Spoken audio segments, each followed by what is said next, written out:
Welcome. It is great to have you join us today. My name is Nicole Mitchell, and I'm part of the Uncovering Greatness team. And what I bring to the team is I help you get yourself out of the way of you. And today, joining me is Queen. So, Queen, can you please introduce yourself? Hey, Nicole. Hey, everybody. And thank you. So as Nicole said, my name is Queen. I am one of the processors in Nicole's team and qualified at the end of last year, really enjoying the work of processing people, but I'm also a leadership coach and a life coach. And over the past years, I have worked with hundreds and hundreds of leaders around South Africa. I really enjoy working with people and helping them to be the best them. And that is me. I wonder, okay, there's Nicole. Queen, I'm just trying to turn the just connected somebody's phone. But anyways, I'm really excited to have Queen with us today. Today we're going to be talking a little bit about red zone behavior and what happens when you're in the red zone and just how it affects the people around you. And for me, I guess a little bit around my background is probably about 3.5 years ago, I found myself in a space where I was struggling to get out of bed. I didn't know what I wanted. Our life looked great on the outside. Everything looked wonderful. And I didn't have to go to work. I had 2 girls in a private school. Everything looked great. And yet I couldn't understand why I didn't feel great. I couldn't understand why is it that I don't want to get out of bed in the morning? Why is it that I just want to be this great mom and be there for my girls, but I just don't have the energy or the vibe to do that. And just through the technology that we're sharing with you today, which is called Knowledgeism, I was introduced to Advanced Coaching and Leadership Center and did what we call processing. And processing basically is a series of one-on-one questions where we help you get the most effective and efficient results to help you get where you want to go. And it is just around looking at the areas that your attention is either fixated on or you're avoiding completely. And so for me, I was avoiding a lot of areas. I was avoiding looking at my past. I was avoiding looking at my family and the upbringing from my family. And through processing, I was able to work out that, I grew up in a pretty abusive home. My dad was removed from the house by the High Court. I had to testify against my dad in court. There was a whole lot of those kind of things that happened. And so all those things I had never ever dealt with, and they finally started to catch up with me, 3 years ago, and that's why I was where I was. I just didn't understand it. And so I went to Advanced Coaching and Leadership Center. I found out that I was in the red zone. I did some processing with them. And within 6 months, I found myself at the ranch in Texas doing the training because I just wanted to be able to help other people get out of the red zone just like I was, because I just didn't understand it. People would say to you, well, what's wrong with you? And I'm like, I don't know. Like, how do you tell people that, everything's great? I don't need to work. I'm at home. I have a great life, and I just feel terrible. It's like, how do you put that? And it's very difficult when you're sitting in it that you would think that other people would actually understand it. And as I started working through it, I realized that, wow, actually, most people at some point in their life feel like this, and people just don't talk about it. So I went to the US, got the training with ACLC, and then was super grateful that I could bring the technology back to South Africa and then train some processors who were willing to walk the journey with me. So Queen was one of those processors. And Queen, maybe you can share a little bit of your experiences and the red zone and where you found yourself.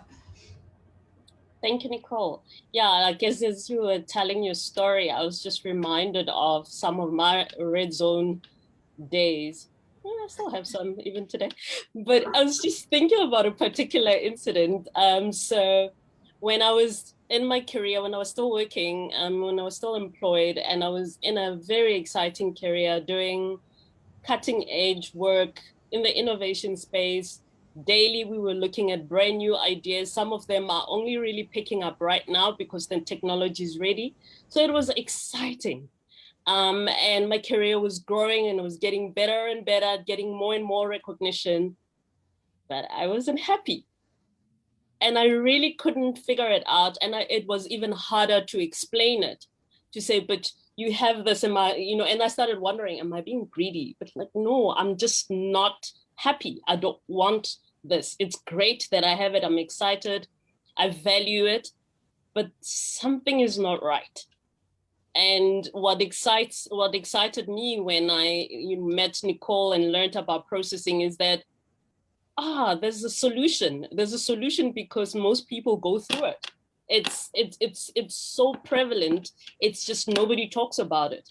It's that thing nobody ever talks about, but everybody needs, kind of like oxygen. We don't talk about it, but we need it. Yeah, so that's the situation I thought about. Thank you, Queen. And yeah, just in terms of what is the red zone, so we have 3 different zones when we look at that we talk about, that Alan Walter actually spoke about, and it is the red zone, which is pretty much if in your mind, if you can flip upside down traffic light, put the red at the bottom instead of the top. That's kind of the red zone. It's you're stopped, nothing's moving, nothing's happening. It's really difficult to get anything going. That would be the red zone. And then we have the yellow zone, which is very much people are a lot more cautious. People are sort of don't like to stick their neck out, and very sort of cautious and apprehensive about things. And then we have the green zone, which is you're just in the right place, the right time. A lot of people consider it to be you to be lucky. I mean, green zone day would be you get out of bed, breakfast gets served to you magically by somebody that just happened to arrive at your house, the visitor, and you've got a whole lot of things to do. Maybe you need to go shopping, and you just walk into the shop, and you get a parking right outside the front door, and the very thing that you're looking for just happens to be on sale. It's not even the store has it; it's on sale, and a reduced price, and then just everything works and everything's in flow. And that's what we term green zone. And then, like I said, red zone is you're stopped. And so today we're going to be talking a little bit about the red zone. And the biggest thing about the red zone is, how did we land up there? Because a lot of people don't want to be in that zone. They don't want to be in that space, but yet they continuously find themselves in that space. So for me, that was a space where I found myself. I didn't want people to know that I was dying on the inside and I couldn't understand what was wrong with me. I didn't want to talk to people. I didn't want anyone to know that, because why? I mean, I should have been happy. I should have, on paper, everything looked great and I should have been happy, but according to who? And that's the biggest thing, is like, it's according to who? And if you can relate to this, and you have had a time where, even if it's just a day that you've been in the red zone, if you can type red zone into the chat box, that would be great, because then we know that you associate with what we're saying. So, okay, great. Fiona says red zone. Kirsten, red zone. And sometimes it's a red zone day. It's just you a bad hair day. You get out of bed on the wrong side of bed, and that happens. Okay, so the Atomic team said red zone, Margaret says red zone, Yvonne says red zone. Okay, awesome. So, and how do we get there? Well, in the red zone, you've probably been negatively processed by someone somewhere. And when we say negatively processed, that means you've been told that you can't have something, or you've had an upset or a shock, or something negative has happened to you. And it may have been a person. Maybe somebody told you, a teacher told you in school, well, you'll never be able to do that. You're not tall enough. Or You just tripped on your first day at school and people laughed at you.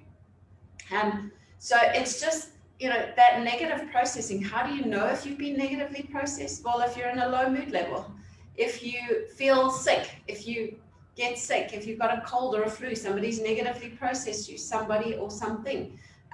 If you're not living your dreams, if you are success reluctant, a big one in business today is call reluctant. If you're call reluctant, you've been negatively processed somewhere. So it is important to realize that often we've been negatively processed and we're completely unaware that that's what's happened. And Queen, maybe you can share some of your experiences around being negatively processed.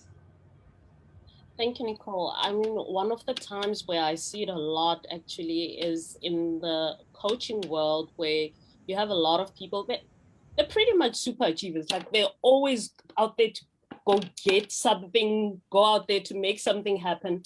But I think for me, the biggest thing that stands out is just having people who are out to prove a point. And most of the times that's how it shows up. Like, I need to prove myself. I need to show that I'm able to do this. And when you go behind it to understand, but what is driving that? It's to your point, something negatively processed them to say that they are not able to.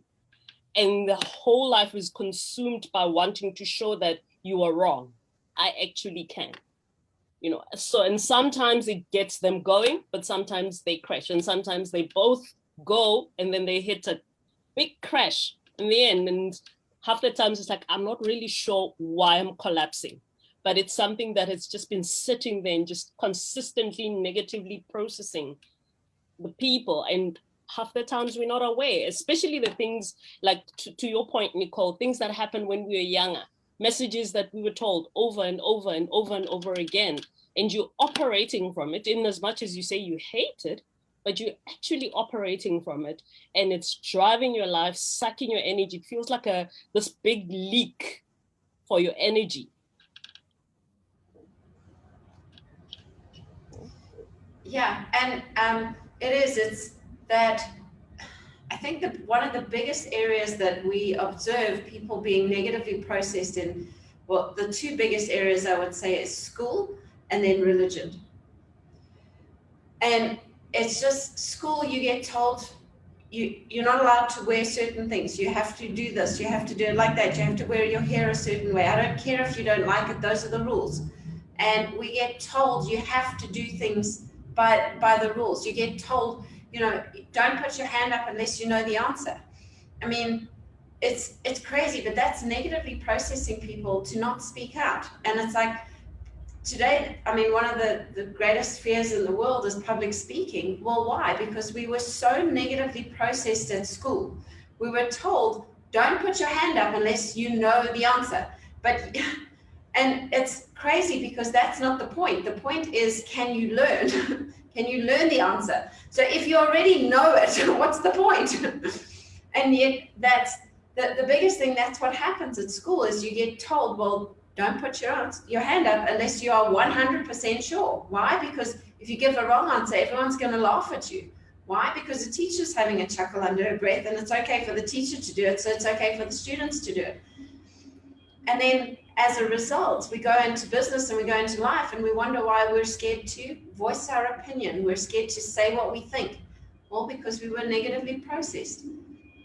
I mean, religion is no different. You get told you got to go to church on a Sunday morning, or you've got to go to shul, or you've got to go to mosque, or you've got to do this, and you've got to do prayers at a certain time, and all those things. And people are being conditioned into a space that they may not want to be in.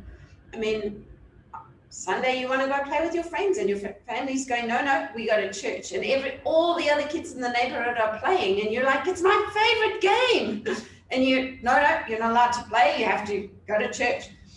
And without realizing it, we're actually being negatively processed in everyday life.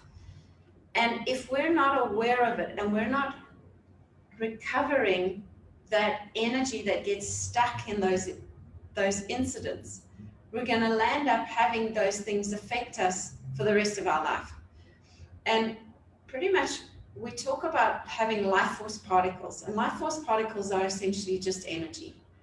So if everybody's born with a certain amount of life force particles, so if we're all born with 2 million life force particles and you go out and you get told you can't play outside with your friends today because you've got to go and sit in and listen to somebody that's boring, and you've got to sit in a pew and or a row, and you don't even understand what they're saying, and and we get told that we have to do that, and suddenly all our life force gets trapped into that I can't play with my friends and life force particles get stuck.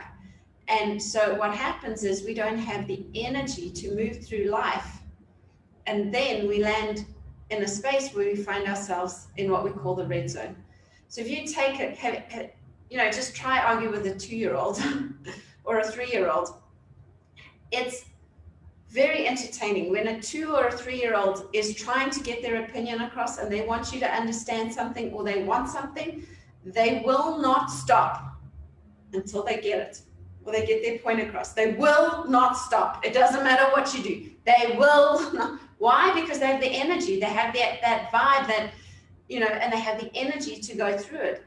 And as we go through life and we lose our life force particles, they get stuck in incidents and events, wherever we go. And then we get to a stage where we're in our 30s and we don't have the energy to even get through the day. And by 3 o'clock in the day, we're exhausted and tired and, I can't wait until I get home. And then we don't have a lot of life force particles, which means we don't have a lot of energy. We get stopped all the time, which puts us in the red zone. So Queen, anything you want to share on that? Thank you, Nicole. Yeah, I just want to speak to you. I mean, lately I'm finding a whole lot of people feeling like they don't have energy. Like it's early in the morning and somebody says, I'm exhausted. And they're not kidding. You can just tell that there's literally no energy left to do anything. And half the time we're associated with what's just happening now, but it can be stuff from long term. And I guess the pattern that I'm seeing is just chronic fatigue. People just sitting in it for a long time. And half the times when you just try and help the person, they don't even really know where it's coming from. And it becomes even harder to kind of tackle because it's now one big ball of a mess, and you give a nice analogy about that. So I'm hoping that you'll touch on it because it's such a beautiful analogy. Thank you. And yeah, it is. It's pretty much what I'm observing that's happening today is people are that tiredness and that heaviness that people are facing. It's often trapped energy. So we are, particularly with COVID at the moment, people are so excited, I can go and do X. I can go and do some training. I'm so excited. And then they're sitting waiting going, the third wave's coming. Is the government going to clamp down? Are they going to put restrictions? Am I going to be able to move again? I'm just so excited about this training. And then on the other hand, they're sitting in this, well, what happens if the government stops it? And do I pay for the training? Do I not pay for the training? I'm really excited about it.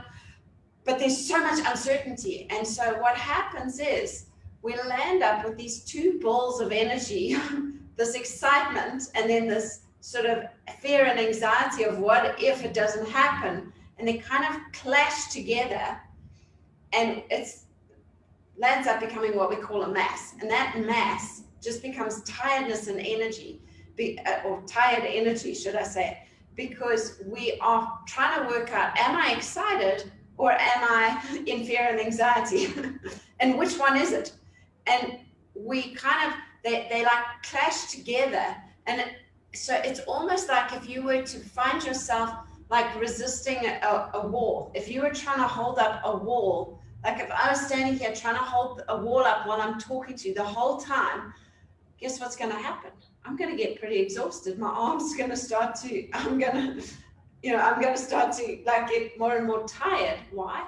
Because I'm spending all my time and energy holding stuff off. And that's what's happening to people today. They're sitting in all of this confused energy because it's good and it's bad and I don't know which one I should be feeling, and I'm really excited, but people told me I shouldn't be excited, and so it creates this big mass of energy around us. And if you can relate to this, what I'm saying, if you could type energy into the chat box, that would be awesome. Because I just want to make sure that people understand and can relate to what I'm saying. So yeah, and okay, great. So Atomic says energy, Gilda, Kirsten, okay, Shalene, okay, fabulous. And so one of the big things is just to identify what is it that I'm feeling. So where is the energy? What is its size? How heavy is it? And kind of separate, or like pull ourselves away from it. And then we can kind of look at it and pull it's almost like a ball of wool that gets entangled. Like if your cat's played with a ball of wool, it gets all entangled. And then to loosen it up, we've got to kind of pull it apart and kind of pull the pieces to, so that it doesn't get too knotted, it doesn't get too tight, but we can sort of unravel it. And that's pretty much what we need to do, is we need to start looking at what is it that I'm feeling? What is, am I feeling fear? Am I excited? Is it anxiety? What is it? And we can kind of go, oh, well, where is it? What's its weight? What's its size? Separate from it, pull it apart, kind of fully experience it and sort of permeate those areas. So you kind of, when we say permeate, it's just be aware of it. Do you understand all the anxiety? Where's the anxiety coming from? Okay, well, the anxiety is actually coming from, well, if the government does close everything down and puts in regulations, and then am I going to get my money back? Okay, great. Well, maybe if I speak to the training company and find out what their policy is, suddenly now I'm not sitting in all that anxiety, and now I can actually get excited about the training, and I can fully experience the excitement. So just having those two kind of emotions clash together and create this ball of energy, tired, confused, it makes us really exhausted and tired.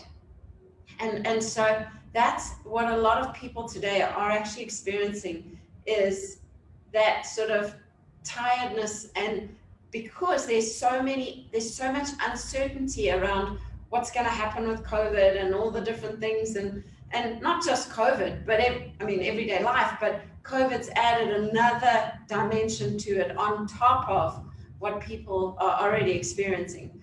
So it's just so important to just, are you aware of that energy? Are you aware of that tiredness? Are you aware of what's causing it?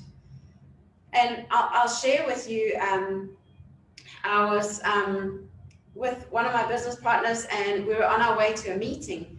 And as we were driving, I could feel this tiredness starting, and I started yawning.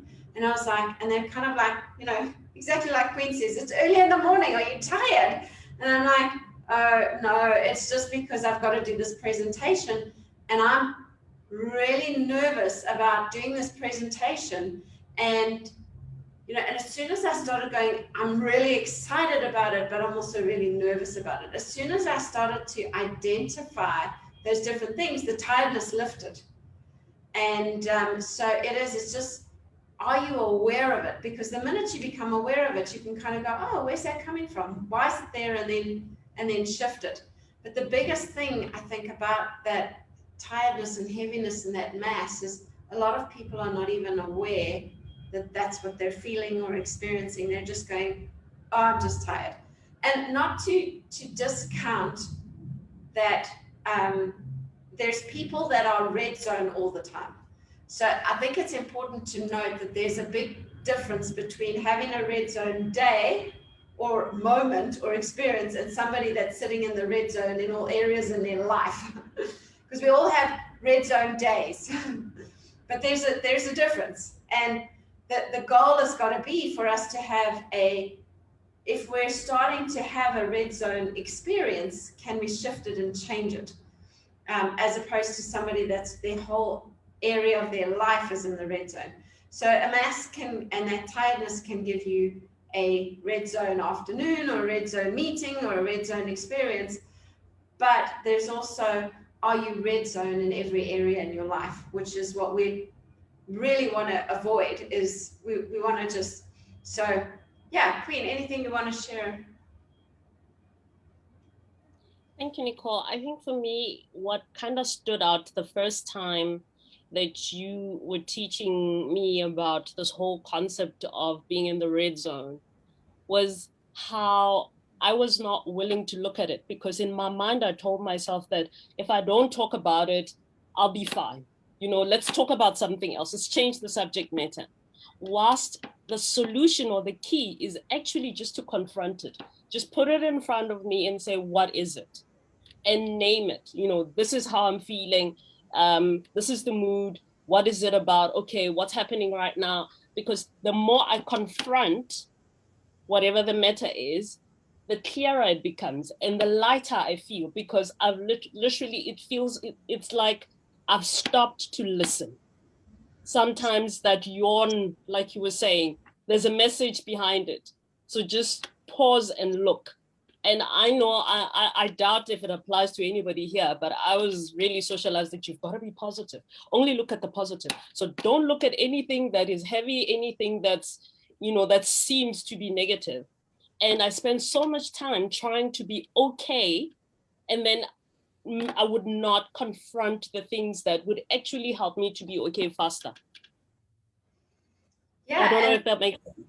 It is. You bring up such a great point, because that is the key thing. It's that when we are resisting looking at an area and we're not willing to experience any of it, that's when we're going to tie up energy, life force particles, and we're going to get trapped there. And often somebody that's in the red zone, a great example of somebody in the red zone is somebody that is not willing to look. The person that's yelling at you, I'm not angry. What's wrong with you? I don't understand there's nothing wrong with my mood. I am perfectly fine. That person is not willing to look at their mood. And they're not willing to experience the anger or the frustration or whatever they're sitting in. So that is a really great way to look. Is somebody in the red zone? It's just they are not willing to look, and they're resisting those areas. And just do a check with yourself. Have a look, and are you resisting areas? Is there something you don't like? And I know I use the example all the time because it was something that was very true to me. Was it might have even been Queen. We were having a discussion around it, and a necklace, when someone wears a necklace with their name on it. Okay, judging from the smile, it was you, Queen. Okay, but yeah, so they were talking. There's a group of people, and I overheard them talking about necklace with your name on it, and I said, oh, I don't like that. And I don't like, particularly gold necklaces where your name's written out. And everyone was kind of like, oh, why? And immediately I can tell you exactly why I don't like it. Because my dad had a secretary that he had an affair with who used to wear a gold necklace with her name on it. And she used to come and fetch me from school. And I used to feel so embarrassed at school that my dad's secretary was coming to fetch me and my dad was having an affair with her. And I mean, I don't think any of the kids knew that she was my dad's secretary or whatever, but it was just, so when I see a gold necklace, well, what does it trigger or remind me of? It triggers and reminds me of her. So that's why I don't like the gold necklace, because it takes me back to when I was, 13 at school, and this woman used to come and pick me up, and it triggers and reminds me of those feelings of embarrassment. Now, unless you're aware of it, you're not going to be able to understand it. So you walk into a room and there's something you don't like. Well, ask yourself the question, why don't I like it? What's the reason behind it? Because guaranteed somewhere there was a negative process that was run on you connected to that thing, whatever it is. So if you go into a room and there's a certain, like, for example, a bar stool, and you're like, oh, I don't like sitting on bar stools. Well, why not? Oh, when I was, 2 years old, I remember my grandpa putting me on his lap and he was drunk and he fell off the bar stool, or who knows what it is, but somewhere there was a negative process that was run on you that is causing you to become red zone, which means You are not willing to look at that thing which you go, I'm not interested, I don't want to know. And so we don't permeate it, we don't experience it, we avoid it. And so in the beginning, when I said to you, what is processing? Well, it's a series of one-on-one questions where we help you look at the areas that you're avoiding or your attention's fixated on. So another example of, attention being fixated on something, somebody that's red zone, they will pick one thing and they will continuously go on and on and on and on about that one thing. And you can offer them solutions and they're not interested. And I'll share, there was a lady this week at our CrossFit box, and she came in, and before we were walking from the car park in to the building, and I asked her, how are you doing? And she's like, I've had no power for 5 days and I still have no power.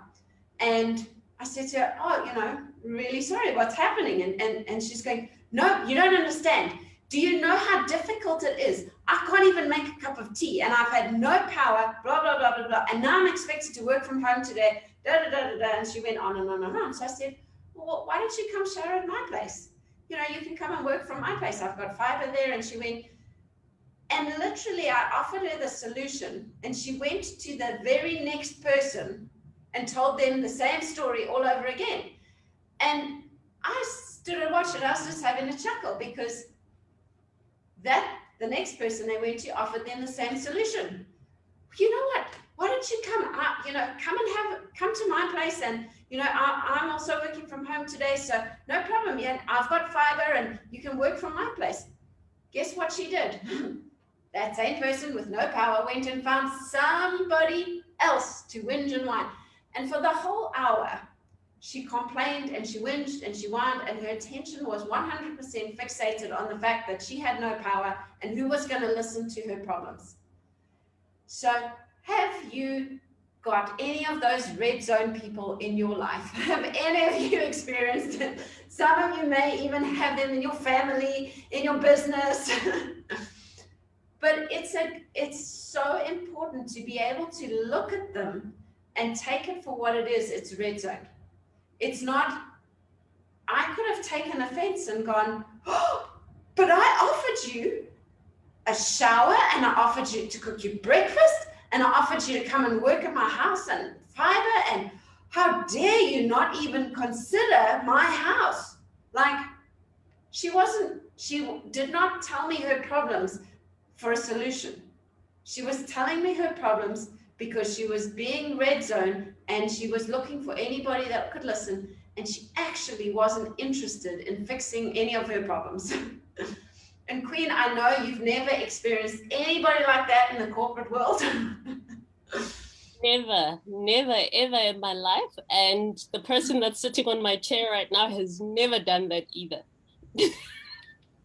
And maybe you can just share some experiences that you've had from corporate coaching around red zone employees.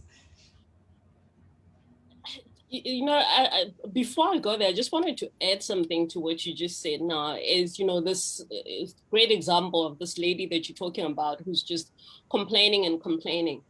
And one of the tricks that you taught me, and it works wonders for me, is going and figuring out, but what am I avoiding? Because sometimes it's so great for me to just keep spreading the story. The story actually serves me.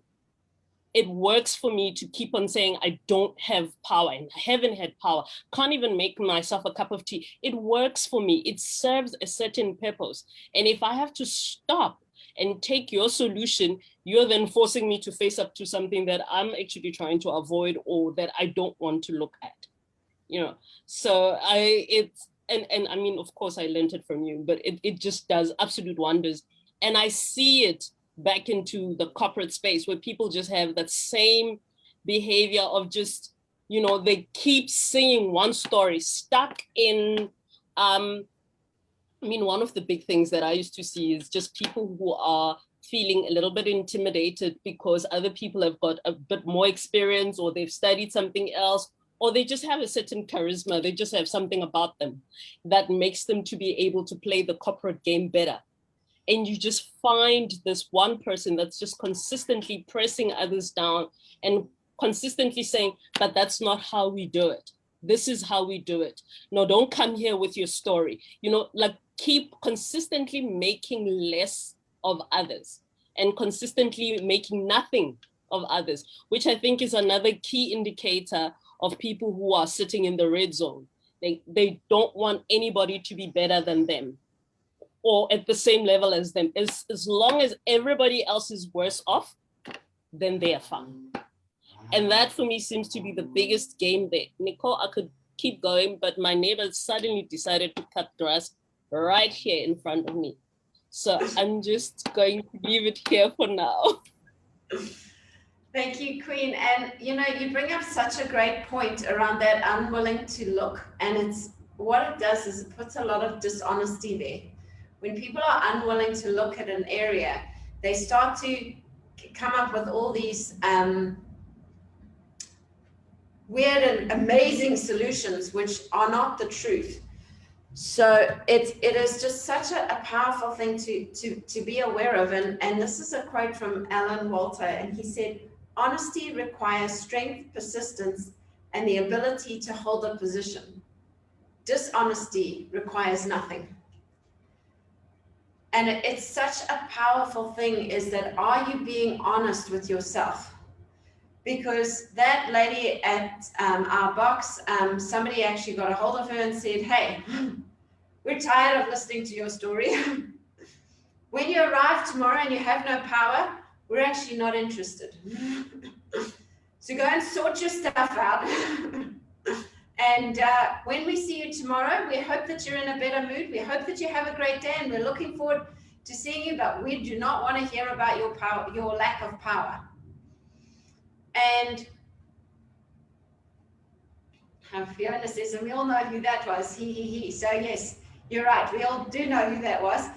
And that same person, she gave me a call later at lunchtime, and she said, "I just want to say thank you, because I needed a kick up the butt. And I was looking for attention. I was looking for people to give me attention." And she said, "The minute I realized that, I went out, I bought myself a generator, and I bought myself a little gas cooker, and now it doesn't matter whether I have, whatever's happening." And the minute she realized that the attention she was getting was negative, she was willing to put in a solution. And it's the minute she kind of saw it for, oh, I'm actually looking for attention from everybody, because I'm feeling unloved, because I've had no power, I haven't been able to watch movies or whatever it was she needed to do on the weekend. The minute she realized that, she was able to go and put a solution in place. So she was then willing to be honest with herself. Oh, wow, I needed a kick up the butt. I needed somebody to put me in my place, and I'm very grateful that they did.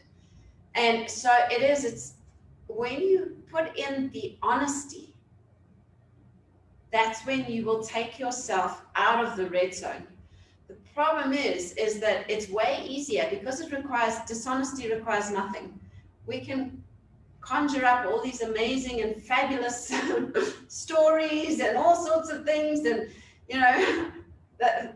I love this. I got stuck in traffic. That's why I was, and people that live in Johannesburg have never ever heard that excuse. They've never heard that story. Those kind of things. We conjure up all these weird and wonderful solutions, when actually the truth was, I actually got tied up in another meeting and I left home late. I'm really sorry. I got tied up in another meeting. I'm still making you a priority, and I will be there. I will just be there a few minutes late because my attention was tied up somewhere else. And it's so much easier to say that, but it takes so much more energy to be honest and to hold that position and be honest. But having said that, people appreciate it when you're honest. People appreciate the truth. They're like, "You got stuck in traffic? Really?" Like, right? They know when you're not being honest. People know when you're not being honest. So, and I mean, people that are sitting in the red zone, it doesn't take rocket science or anything to see somebody that's in the red zone. You can see them coming a mile away. It's just, one, are you willing to help them? Just And some people, the next thing is, do they want help? Because, I mean, we could have said to the, you know, the lady at our box and the CrossFit, you know, just, it would have been so like, she did not want help in terms of come to the house and, you know, get a warm shower, get a cup of tea, and that's not the help she wanted. The help she wanted was attention. But she probably, if we'd have asked her that in the beginning and said, well, you know, she had no idea that's what she was looking for. But she was willing to get a solution and go, okay, great, I'm going to go buy a generator, I'm going to go buy a gas cooker, I'm going to sort my life out. So we didn't say to her, hey, go, you know, go get a generator and go do this and go do that. And no, we, you know, we made her aware of her behavior. So she then had the choice of changing it. And that's all that happened, was she was made aware of her behavior in a fairly positive manner, not a, hey, you know, get out of here, I don't ever want to see you again, you know. So just, it's important to just be aware of how are you equipping people, how are you, and does that person actually want help?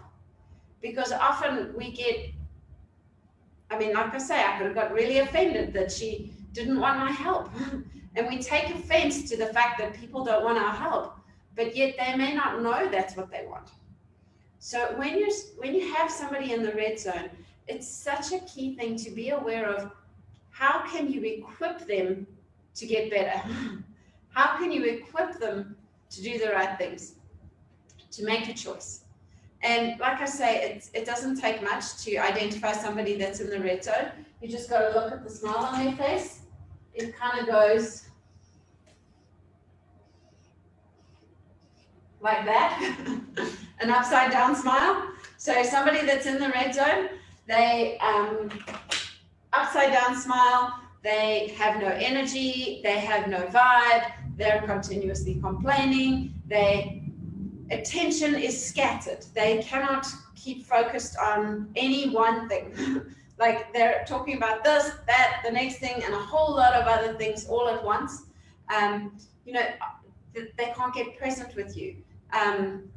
So, you know, that people in the red zone, you will feel like you will walk away from them and you will feel drained.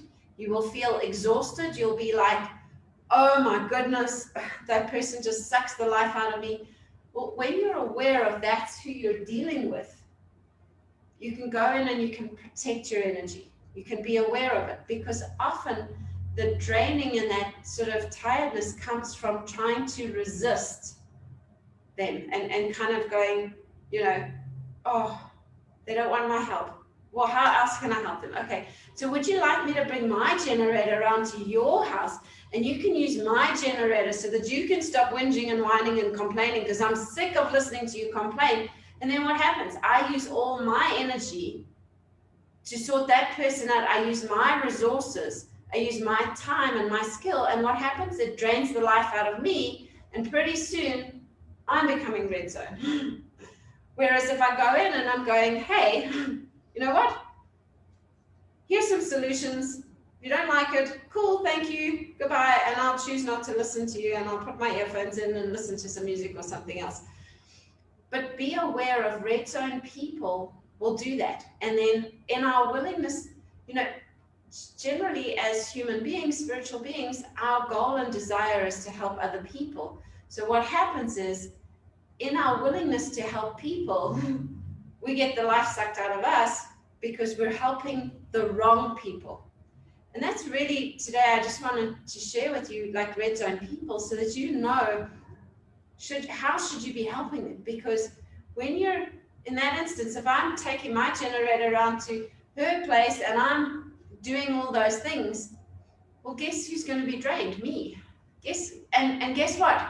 Tomorrow morning, she's going to be complaining that I didn't put enough fuel in the generator, or she's going to be complaining that, you know, I don't know, she'll find something to complain about. Oh, you know, your generator only lasted 3 hours, and then I had to go and get petrol, and then I had to do this, and blah, blah, blah. She's going to find something else to complain about. But, and then we're going to have two red zone people, because I'm going to be red zone, and she's going to be red zone, and then and it becomes infectious. And it becomes, suddenly it almost becomes like a disease that spreads through everybody, and suddenly everybody's low energy and everybody's tired and everyone's exhausted. Whereas the other way, when I just, hey, this is how I can help you. Are you interested? Yes or no? Okay, great. You're not interested. Fine, no problem. I'm going to carry on with my day. I'm not being ugly. I'm not being nasty. I've offered solutions because I'm aware that this person is red zone. I'm aware that their mood level is low. I've offered them a solution. It's up to them whether they choose to accept it or not. And then that way I protect myself. I stay green zone. That person now has a choice. Do they want to come up to my level or do they want to stay where they are? So anything else you want to share on that, Queen? Thank you, Nicole. I really love the idea of protecting yourself and protecting your energy because, as they say, misery loves company. Red zone people just literally just want to draw everybody into their orbit and their own energy. And it is our responsibility to look after ourselves and not misown stuff, because they put stuff out there and we could make a mistake of owning that stuff. Like you were saying, you could say, you don't want my house, what's wrong with my house? You don't like my health. Then that's you starting to misown stuff that's got nothing to do with you, because all she wants is, she's looking for a solution of attention, but not the solution that you're offering.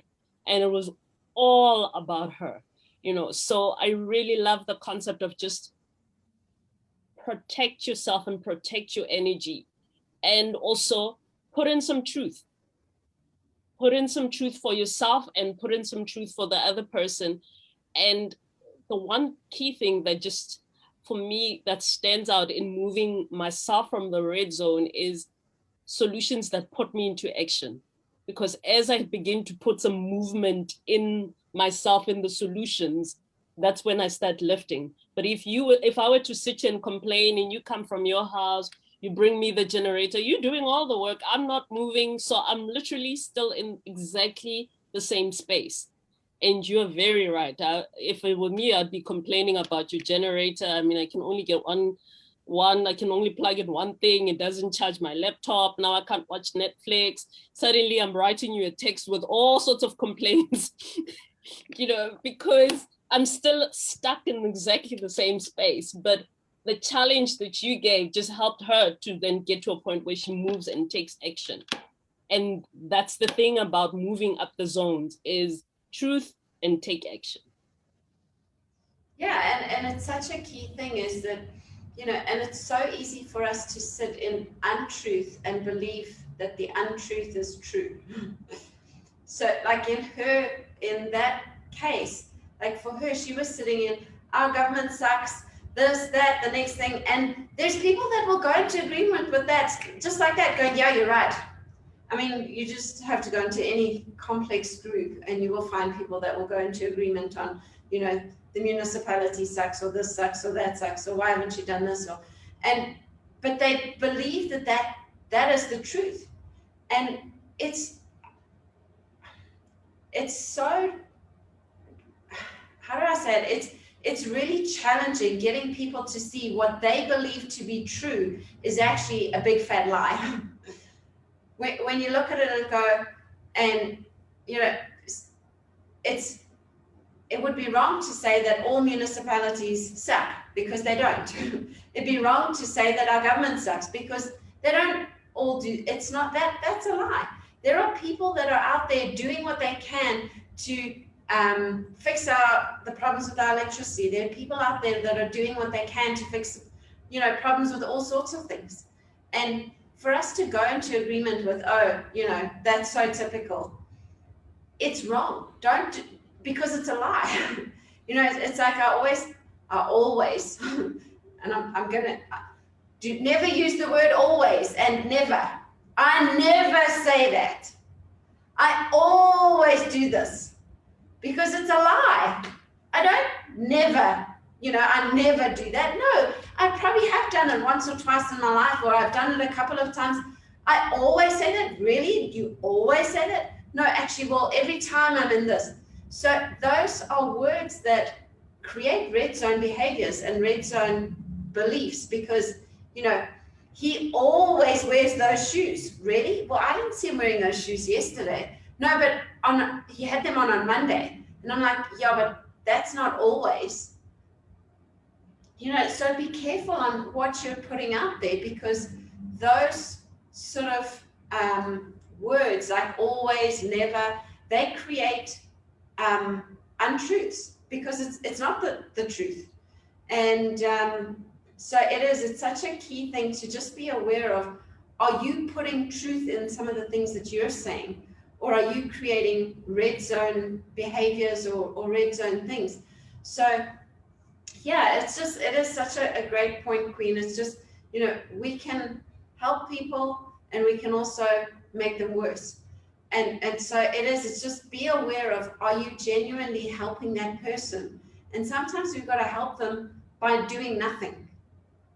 And sometimes we've got to help them by doing a lot for them. And I mean, I know I had a friend that her electricity was cut off and she couldn't pay her bill. And I was just like, there's no ways I'm going to let this happen. And I went down to the municipality and I put down a deposit and I convinced them to switch back on her power. And within the hour, her power had been turned back on. And the reason why I helped that person is because they were sitting sewing Christmas stockings, and they were doing things to turn their life around and their financial situation around. And I knew that helping that person by going down and paying a deposit and getting her lights and water turned back on was actually going to help her. It wasn't going to be I'm going to be throwing money down the toilet and I'm never going to see it. Within 2 weeks, she paid me back whatever what the amount that I'd paid to the municipality, and she had paid back everything else that she owned and sorted herself out and got herself into a position where she could actually do something. So in that instance, that's somebody that's struggling to get themselves out of the red zone. That's a person you want to be able to help. But somebody that's just sitting, whinging and whining and doing nothing, and they're continuously whinging and whining, that's not the kind of, helping them would be a way better option. Is let them find their own solutions. Don't go do it for them. Anything you want to add or share with that, Queen? Thanks, Nicole. I really love that, because that's the concept of there's people who are ready for help and there are those that are not help ready. And it's important that we know and we are vigilant about that. I had an incident of, these guys that stop you at the traffic light, or when you stopped at the traffic light and they ask you for something, like then they always make the sign, which for me says food. So I had an apple in my car, so I just rolled down the window and gave him the apple. The guy said to me, like, sister, what do you want me to do with this? I'm like, but you asked for food. It's food, eat it. He says, no, what I need is money. I was like, no, you don't need my help. I literally just grabbed my apple from his hand and just gave it to the next guy, who said, thank you. But there's just people who are not in the state where they're looking for help. And if they are looking for help, they're looking for a kind of help that you might not be prepared to give. And I was not prepared to give help of just fostering his drug habit, because I could just see that that's what he was looking for. All right. So it's important that we know who it is that we want to help, and the people who are help ready, but they are not your help ready. For me, that was part of some of the big lessons I've learned along the way with helping people and with myself asking for help. Yeah, thank you. And a great way, tips and tools to be aware of where is your mood level at, where is the other person's mood level at, is just describe your mood level. And, on a daily basis, you can check in with yourself, describe your mood level. Well, my mood level's pretty crappy right now. I'm frustrated and irritated. Okay, great. Well, is that a mood I want to be in? No, actually it's not. Okay, great. I can choose to make a difference. So when you start asking yourself that question around what is my mood level, then I can change my mood. And it's quite fascinating, because my daughter yesterday was saying she did some work and she on her mindset, and she was doing in a really, really great space on Sunday, Monday, And last night she says to me, she's, Mom, you know, it's so amazing. Since I sorted all my stuff out, I'm finding a lot of my friends have been able to sort their stuff out as well. And I just started laughing because it's that saying, change you and the world around you will change. And, you know, their problems don't seem nearly as big because your problems aren't that big. And it's such a key thing. When you change you, the people around you will change. And yeah, so I really would encourage you, you know, be aware of, are you sitting in the red zone? Are you accident prone? Are you, you know, procrastinating? Are you a chronic procrastinator? Been there, got that t-shirt. You know, are you sitting in tiredness? Where are you sitting? And I really would encourage you to just be aware of where are you sitting, and look at your mood level. And if you haven't already downloaded the Green Zone Daily Challenge around be present, you know, just use the gratitude exercise, and then also celebrate wins. Those are some of the key areas that will help you get yourself up into the green zone and become more green zone. So I really would encourage you, if you haven't already downloaded that, do the 30-day challenge, the Green Zone Daily Challenge. And if you've done it already, do it again, do it for another 30 days. If you stop, start again. It's really, really powerful, and it'll help you shift out of the red zone. So I really would encourage you to do that. Queen, any final words before we end off? Keep smiling and confront yourself, and you know, tell the truth to yourself first. Because if you can confront yourself, it's so much easier to help the other person to see where they're at. So put in the truth, take action, keep taking action, especially when you don't feel like it. That's what I feel like saying to close it off. Thank you so Nicole. much, Queen. And I'll just read Yvonne's comment in the chat box, which I think is so powerful. It's feed the effort to go to the green zone and not assist them to stay stuck. And the same is true for yourself. Feed your efforts to get yourself into the green zone. You know, keep doing those little things that you don't like doing, that you know you need to do them. And that will put you in the green zone. So, you know, we'll be back here next week, same time, same place. And yeah, I look forward to seeing all of you back here. And stay green zone, stay out the red zone, and help those that want to be helped. And yeah, take care, Queen. Thank you for joining us. Sully and Tabo, thank you for all the work you do in the back end. And we will see all of you back here next week. Thank you so much.